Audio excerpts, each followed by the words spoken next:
पाकिस्तान ने क्रिसमस से एक दिन पहले 24 दिसंबर को अफगानिस्तान के पक्तिका प्रांत में एयर स्ट्राइक की थी। इस एयर स्ट्राइक में लगभग 50 लोग मारे गए थे, जिनमें महिलाएं और बच्चे भी शामिल थे। दरअसल पाकिस्तानी सेना का कहना है कि अफगानिस्तान की जमीन से पाकिस्तान में आतंकी हमले किए जाते हैं और तालिबान से इसे काबू करने की अपील भी की गई थी। हालांकि इस पर ध्यान नहीं दिया गया।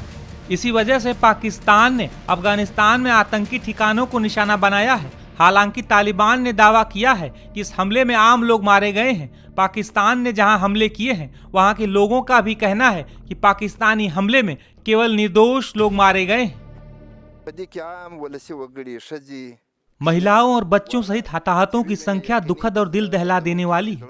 ये एक जघन्य कृत्य है। इसे कोई भी स्पष्ट रूप से देख सकता है कि वहाँ कोई आतंकी या टीटीपी का कोई सदस्य नहीं है। यहाँ तो केवल तबाह शरणार्थी हैं या तो भूखमरी में रह रहे अफगान। वहीं एक दूसरे स्थानीय शख्स ने कहा कि रात के करीब 9:15 बजे थे जब पहली बार ड्रोन दिखाई दिए। उसके बाद जेट इलाके में आए। ड्रोन ने लक्ष्यों की पहचान की और फिर जेट ने घरों में बमबारी शुरू कर दी। ये एक बम का टुकड़ा है जिसने इन घरों को तबाह कर दिया है। पाकिस्तानी हवाई हमले में इस शख्स ने अपने परिवार के 15 सदस्यों को खो दिया है। अपने परिजनों को याद कर इन्होंने कहा कि मैं उस रात घर पर नहीं था। मैंने इस घर में अपने परिवार के 15 सदस्यों को खोया है। मेरे पिता, एक भाई, 3 भतीजे, 2 भतीजियां, मेरे भाई की पत्नी, मेरी माँ और 2 बहनें सभी चले गए। वहीं पाकिस्तान के इन हमलों के बाद अब तालिबान ने भी कमर कस ली है और इसके लिए ऑपरेशन भी शुरू कर दिया है। कल देर रात खोस्त और पख्तिया प्रांत में तालिबान और पाकिस्तानी सेना के बीच झड़प में 19 पाकिस्तानी सैनिकों के मारे जाने की खबर है। दरअसल ये लड़ाई डुरंड लाइन पर खोस्त और पक्तिका प्रांतों में हुई है। तालिबानी सैनिकों ने भारी हथियारों का इस्तेमाल कर डुरंड लाइन पर मौजूद पाकिस्तानी सेना की कई चौकियों को जला डाला है। तालिबानी रक्षा मंत्रालय ने कहा है कि कम से कम 19 पाकिस्तानी सैनिक मारे गए हैं और कई घायल हैं। जानकारी के मुताबिक तालिबानी सेना ने देर रात को सटीक तरीके से पाकिस्तान के सैन्य चौकियों पर हमला बोला था। तालिबानी सेना के इस हमलों के बाद पाकिस्तानी सेना इस नुकसान को छिपाने में जुटी हुई है। कई रिपोर्ट्स में ऐसा भी दावा किया गया है कि तालिबान के 15,000 लड़ाके पाकिस्तानी सीमा की तरफ बढ़ रहे हैं और ऐसा माना जा रहा है कि अब तालिबान ने पाकिस्तान के साथ आर पार का मन बना लिया है। गौरतलब है कि पाकिस्तान और तालिबान के बीच धधक रही इस आग की वजह आतंकी संगठन टीटीपी है। टीटीपी और पाकिस्तानी सेना के बीच लगातार झड़पें भी होती रही हैं। बता दें कि पाकिस्तानी खुफिया एजेंसी पहले आतंकी संगठनों के साथ मिलकर कश्मीर में आतंकी गतिविधियों को बढ़ावा देने का काम करती थी।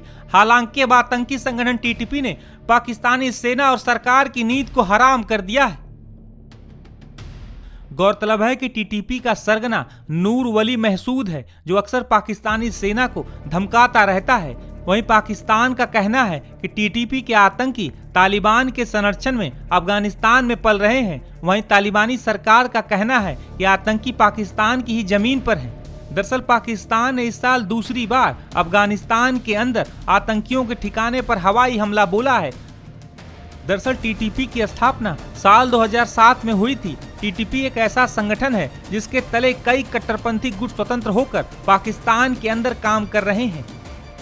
जानकारी के मुताबिक टीटीपी संगठन के पास 30,000 हथियारबंद आतंकी हैं। पिछले कई वर्षों में टीटीपी ने पाकिस्तान में कई भयानक हमले किए हैं, जिसमें चर्च से लेकर स्कूल तक शामिल हैं। वहीं जब से अफगानिस्तान में तालिबान का राज हुआ है, तब से टीटीपी का हौसला और भी ज्यादा बढ़ गया है। दरअसल टीटीपी ने अमेरिकी सेना के खिलाफ लड़ाई में खुलकर तालिबान की मदद की थी। हाल के दिनों में टीटीपी ने कई खूनी हमले किए हैं, जिसमें सैकड़ों की तादाद में पाकिस्तानी सैनिक मारे गए हैं। टीटीपी के आतंकियों को अक्सर अफगान तालिबान मान लिया जाता है, लेकिन दोनों में काफी अंतर है। बता दें कि तालिबान एक सुन्नी संगठन है जिसका उद्देश्य अफगानिस्तान पर शासन करना है। अब उनका यह मकसद पूरा हो गया है। वे अफगानिस्तान में अपनी परिभाषा वाला शरिया कानून लागू करना चाहते थे। वहीं टीटीपी एक ऐसा आतंकी संगठन है जो पाकिस्तान में अपने मुताबिक शरिया कानून पर आधारित शासन लागू करना चाहता है। दरअसल टीटीपी का गठन पाकिस्तान विरोध पर ही हुआ है। ये पाकिस्तानी सेना और सरकार दोनों के खिलाफ है। टीटीपी का मानना है कि पाकिस्तानी सरकार भ्रष्ट, इस्लाम विरोधी और पश्चिमी देशों का समर्थन करने वाली है।